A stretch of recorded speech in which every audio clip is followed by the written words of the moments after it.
international editor, Hans Nichols, is attending the event. He interviewed Renault-Nissan CEO Carlos Ghosn on the prospects for international car sales. Now, he began by asking whether now is the right time to start production in China.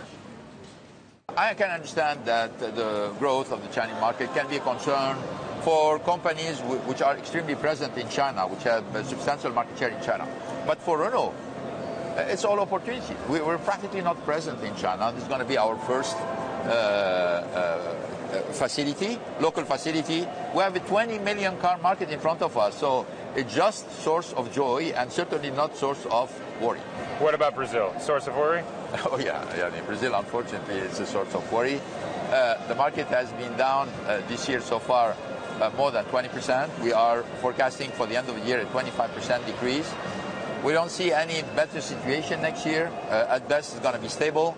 Unfortunately, we're going to have a couple of tough years in Brazil. Yeah, more in 2017.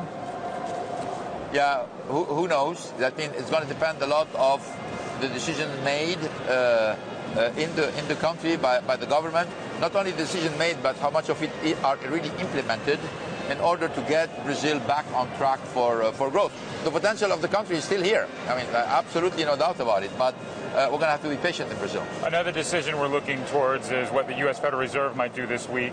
What would higher interest rates mean for your auto sales, and are you concerned about what the Fed might do? You know, that's a big question. I'm not so worried because I have the impression that it's already anticipated by the market. So if it happens now, if it happens 3 months down the road or 6 months down the road, there is so much anticipation from the whole market that at a certain point in time, take into consideration the health and the growth of the U.S. economy, that if there is any reaction, it's going to be, in my opinion, mild. I'm talking about the U.S. now. Outside the United States can be much bigger than that. But in the U.S., I'm not expecting a strong. So you think it's priced in the U.S.? I think so. I think most of it is priced in.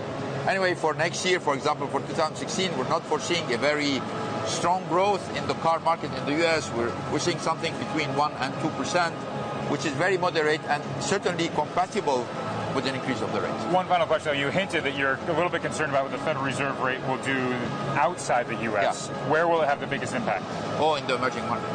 Yeah, without any. I mean, a lot of emerging markets are struggling, and the last thing they want is uncertainty around the interest rates in the United States. So I think that will be an impact on the emerging market. But this impact is even bigger because of the problems that the emerging markets are facing. But in the U.S., I'm not worried. Now, Hans joins us live from the event. Hans, what else did Mr. Carlos Ghosn have to say? Well, he talked about the market in Russia, where he continues to expect to turn down. He's not overly optimistic, but he also is looking potentially for some state support in Russia to boost auto sales in the mid to lower market. Some very interesting comments on Russia from Mr. Ghosn there. He also talked about the new Megane. This is their fourth version of this vehicle. It's a sedan. He's not worried about cannibalization. He expects this to sell well in that sedan market, maybe 50% of sedan market in that 3 million share, at least in Europe. And that gets me to the next part of this, and that is I found Manus's car. Every anchor gets a car to the auto show. Manus, you get a silver sedan. It's pretty sedate, it's pretty boring, only to contrast with your sparkling personality. Manus? Oh, Hans, that's brilliant. I'll let him know. He'll love that. He'll be so happy when he comes back from holiday. Okay, Hans Nichols at the Frankfurt Motor Show. I can't wait to see what car I get, Hans. I'm a little bit concerned and scared and excited at the same time.